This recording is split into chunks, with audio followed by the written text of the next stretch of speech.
Hey everyone, TKNORTH here.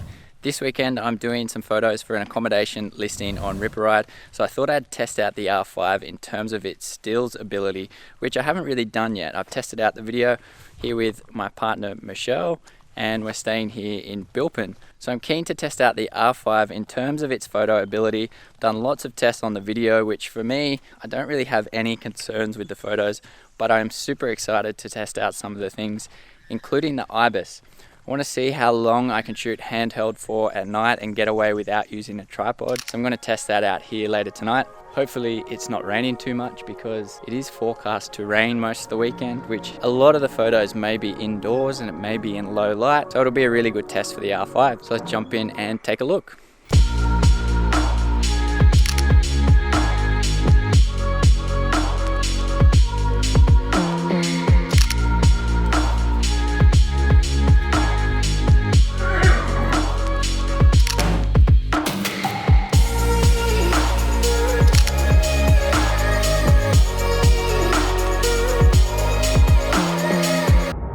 The other great thing I've noticed about the R5 is when you hand it over to someone who's not super familiar with the camera, aka Michelle here. She's taken a few photos of me this weekend and found it really easy because it tracks and finds focus so easy, especially the auto eye, or just tracks people so easily.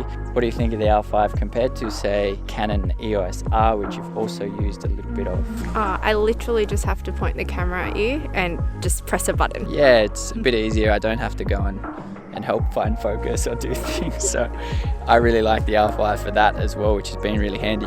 I used to think features like this would ultimately make me a bit lazier as a photographer. In reality, it means you spend less time making sure you're in focus and more time in composing your shot. The IAF is amazing. When your subject is up close, it's fast and it doesn't seem to miss. When you shoot a little bit wider, of course, it starts to become a little bit less accurate and will definitely pick up other things in the scene more easily. The only thing it didn't find was the horse's eye when I was trying to take photos of the horse earlier this morning. So I'm going to test out the electronic shutter shooting 20 frames per second, which is pretty cool and another big plus for the R5. So I've got Michelle holding some leaves in the background. I'm going to get her to throw them in the air and we'll test that 20 frames per second out.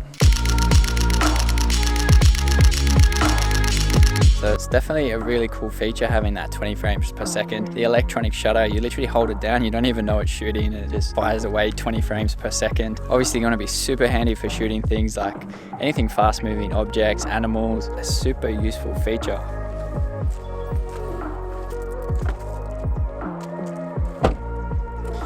So the rain has stopped and there's a little bit of blue sky, so we're going to head out for a walk. Let's go.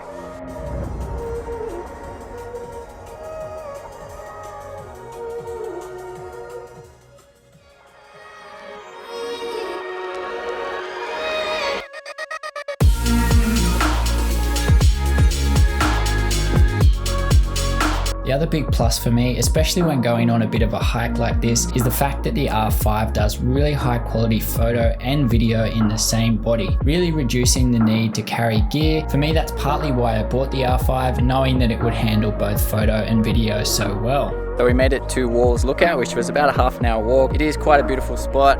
It is quite bright at the moment though. We want to head back and make sure we catch sunset at the accommodation. So we can't stay for the best light, but I've still taken quite a few shots, tested out the AF. I have found when you're shooting quite wide and the person becomes quite far away from you, the AF does pick up on other objects in the scene. It isn't as good. If the person's a lot closer, it is still amazing. But when you're shooting on a wider lens, it's kind of expected, I guess, that it's going to start picking up other things.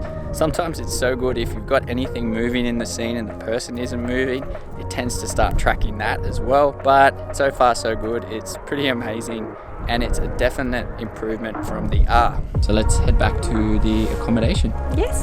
Let's go.